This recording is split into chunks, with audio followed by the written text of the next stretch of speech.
गोतनी गोतनी गोतनी जरा नाम से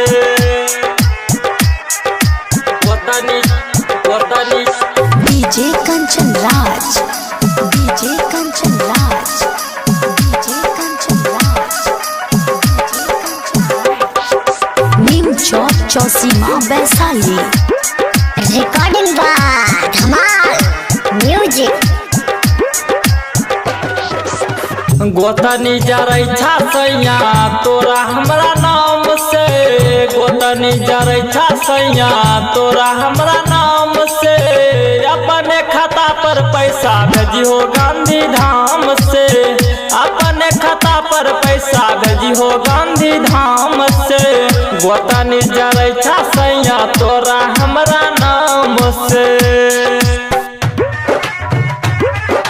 music director Kanchan Raj, Neem Chowk Chausima Vaishali. Recording by Dhamal music.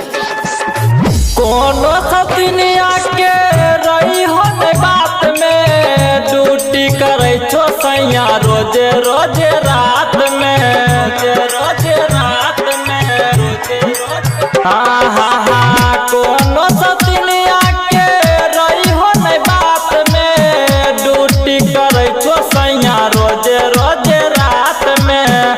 लड़ी होने के करो से रही हो आराम से, लड़ी होने के करो से रही हो आराम से।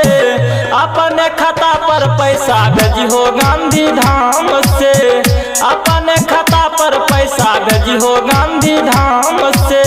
गोतनी जरै छा सैया तोरा हमरा नाम से।